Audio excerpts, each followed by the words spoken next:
Les descendants d'esclaves seront-ils bientôt indemnisés aux États-Unis? En tout cas, un comité du Congrès américain a donné son feu vert il y a un peu plus de 3 semaines pour qu'une commission d'experts soit créée qui serait chargée de faire des propositions dans ce sens concernant 4 millions d'Africains arrivés contre leur gré aux États-Unis entre 1619 et 1865. Bonjour Aviva Fried. Bonjour Sophie. Depuis les États-Unis, vous vous êtes penché sur cette épineuse question. Ces réparations, beaucoup les réclament dans le pays, mais elles tardent à venir. Le débat s'est accéléré avec les manifestations Black Lives Matter. Alors d'abord, Aviva, quand on dit réparation, en fait, on parle de quoi?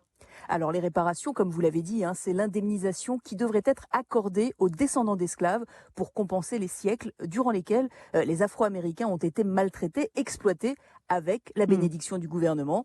L'esclavage a été aboli en 1865 à la fin de la guerre de sécession et à l'époque déjà, le président Lincoln avait promis que chaque esclave libéré aurait droit à une mule et 40 acres de terre, Hmm. c'est-à-dire environ 16 hectares. Mais bon, Lincoln a été assassiné et son successeur, Andrew Johnson, s'est empressé d'annuler la mesure et les terres déjà distribuées Hmm. ont été saisies. Donc aucune compensation n'a été vraiment accordée, ce qui a entraîné une différence très importante de niveau de vie entre blancs et noirs. Ajoutez à cela la ségrégation qui s'est prolongée jusque dans les années Hmm. 1960 et les discriminations. Et cela explique pourquoi, aujourd'hui encore, le patrimoine moyen d'une famille blanche est 10 fois supérieur à celui d'une Hmm. famille noire. Et l'espérance de vie des Afro-Américains est toujours inférieure de 6 ans à celle des Blancs. Hmm. Les réparations seraient donc un moyen de réparer une injustice et de rééquilibrer les choses. Est-ce que c'est uniquement l'État qui est concerné par les réparations?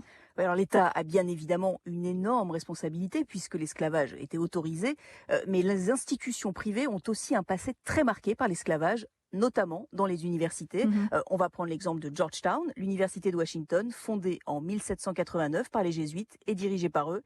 Et à l'époque, l'université possédait des esclaves. Vous dites C'était posséder une parce source que de c'était le terme employé à l'époque, hein, puisque ces hommes et ces femmes étaient considérés comme un bien. Oui, effectivement, et le terme, je vous l'accorde, est très violent, mais Mm. c'était celui qui était utilisé. Et ces esclaves-là, eh bien, c'était une source de main-d'œuvre et de revenus pour l'université. Alors Georgetown avait donc des esclaves, mais l'université est-elle impliquée dans le processus de réparation? Oui, elle est, mais un peu par la force des choses. Un ancien étudiant, qui a aujourd'hui la soixantaine, Richard Cellini, a fondé en 2015 le Georgetown Memory Project. Il voulait justement aller plus loin dans l'histoire de son Mm. université et il s'est concentré sur un événement, la vente en 1838 de 272 esclaves appartenant à Georgetown. À l'époque, l'institution connaissait des difficultés financières, alors elle a tout simplement décidé d'organiser une vente, exactement comme s'il s'agissait de se débarrasser de Mm. bétail pour gagner quelques dollars. Richard Cellini a demandé à l'université des informations sur ces 272 esclaves vendus. Il se souvient encore de la réponse que le responsable lui a faite. Il m'a répondu, je cite, Cher Richard, Georgetown a examiné ceci il y a quelques années déjà, et ce que nous avons découvert, c'est qu'ils ont tous rapidement succombé à une fièvre dans les marécages malodorants de Louisiane.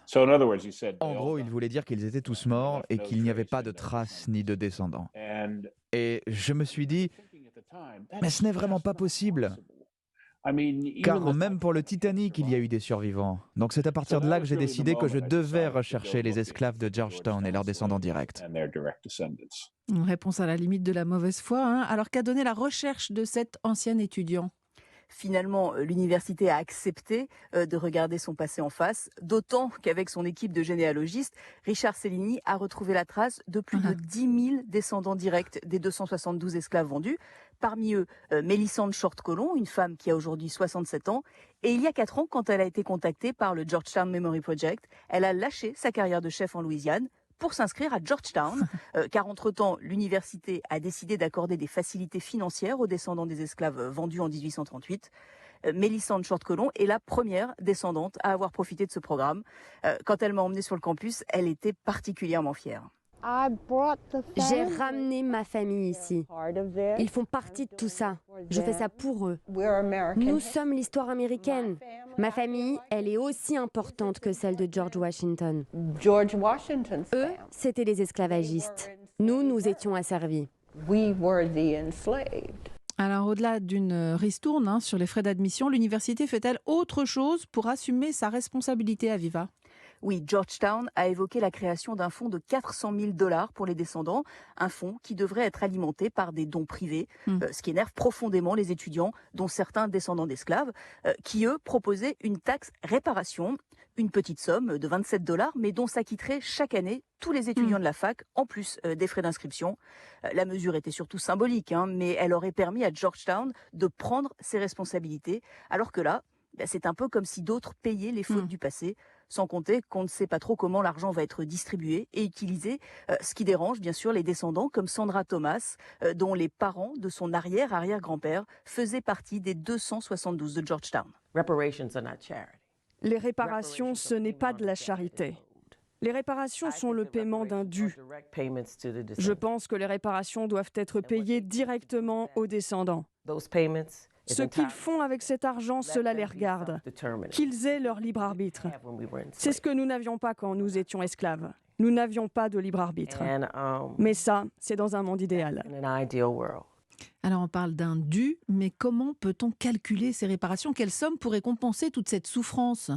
Oui, c'est extrêmement complexe à calculer, sans compter bien sûr qu'aucune somme ne fera oublier l'horreur du passé. Ouais. Alors certains économistes estiment qu'il faudrait compter le nombre d'heures travaillées, les multiplier par le salaire horaire normal, y ajouter les intérêts accumulés sur toutes ces années, multipliés par le nombre d'esclaves.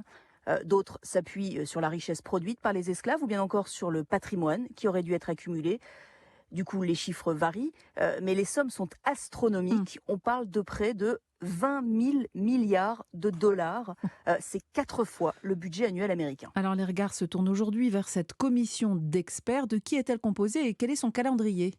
Alors, le texte de loi prévoit que la commission sera composée de 13 membres, une partie nommée par le président, l'autre par le Congrès, et pour au moins 6 d'entre eux choisis dans la société civile et les organisations qui militent pour les réparations. Quant au calendrier, c'est l'inconnu, d'autant que la création de cette commission n'a été approuvée jusqu'ici que par un comité de la Chambre des représentants grâce aux voix des démocrates. Mais il faut maintenant que cela passe par le Sénat avec au moins 60 voix sur 100 et pour ça, il va falloir convaincre 10 républicains de l'intérêt de la commission d'experts. Ça paraît difficile et cela repousserait encore un peu plus une résolution du problème, sachant que la création de cette commission est proposée depuis 1989. La lueur d'espoir, c'est que le texte n'avait jamais passé l'étape de la Chambre des représentants. C'est donc plutôt positif, déjà un petit pas, pour des réparations qui sont dues depuis plus de 150 ans. En tout cas, le débat est ouvert outre-Atlantique. Merci beaucoup, Aviva, de nous avoir permis d'entendre ces Américains impliqués dans un processus qui s'annonce encore long, on l'a compris. À bientôt, merci.